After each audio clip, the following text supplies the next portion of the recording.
Perkenalkan, nama saya Andreas Doni Siegian dengan NIM 2506 1103 551.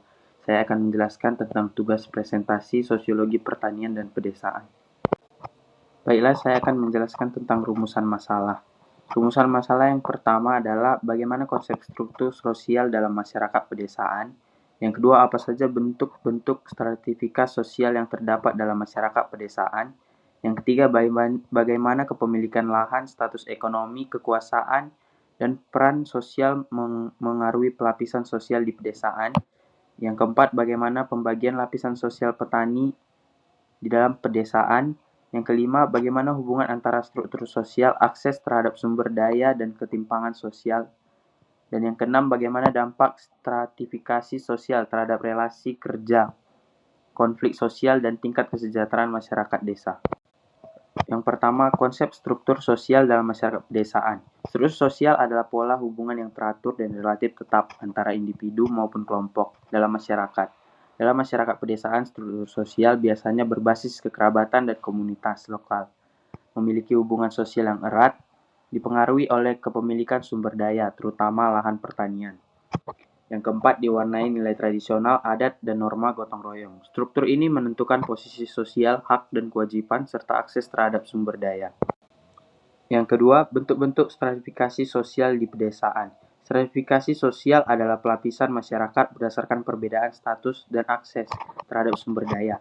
Di pedesaan, stratifikasi umumnya didasarkan pada yang pertama, kepemilikan lahan. Faktor paling menentukan dalam masyarakat agraris adalah semakin luas lahan yang dimiliki, semakin tinggi status sosial seseorang.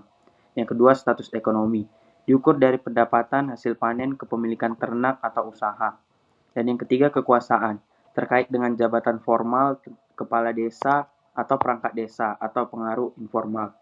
Yang keempat, peran sosial.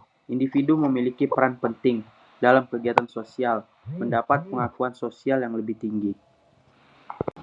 Yang ketiga, lapisan sosial petani. Dalam masyarakat pedesaan atau agraris, lapisan sosial petani dapat dibedakan menjadi beberapa bagian. Yang pertama, pemilik lahan, yaitu memiliki tanah sendiri, tidak jarang mempekerjakan buruh tani, memiliki status sosial relatif tinggi. Yang kedua, petani penggarap, tidak memiliki lahan sendiri, menggarap lahan milik orang lain dengan sistem bagi hasil. Yang ketiga, buruh tani, tidak memiliki lahan dan tidak terlibat dalam sistem bagi hasil, bekerja dengan upah harian atau musiman, posisi sosial dan ekonomi paling rentan. Yang keempat, elit desa, terdiri dari kepala desa, perangkat desa, tokoh adat, agama, dan pemilik lahan besar, memiliki pengaruh dalam pengambilan keputusan, menguasai akses terhadap informasi dan program bantuan. Yang keempat, hubungan antara struktur sosial, akses sumber daya, dan ketimpangan sosial. Struktur sosial menentukan siapa yang mendapat akses terhadap lahan, mendapat modal dan kredit, mendapat bantuan pemerintah. Semakin tinggi posisi dalam struktur sosial, semakin besar akses terhadap sumber daya.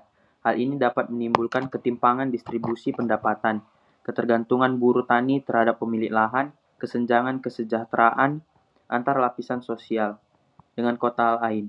Struktur sosial memperkuat pola ketimpangan jika tidak ada mekanisme retribusi dan kebijakan yang adil. Yang kelima, dampak stratifikasi sosial. Yang pertama, terhadap relasi kerja. Hubungan kerja sering bersifat patron klien atau ketergantungan buruk pada pemilik lahan. Adanya hierarki yang jelas dalam sistem produksi pertanian. Yang kedua, terhadap konflik sosial. Konflik dapat muncul akibat sengketa lahan, ketidakadilan bagi hasil, ketimpangan akses bantuan.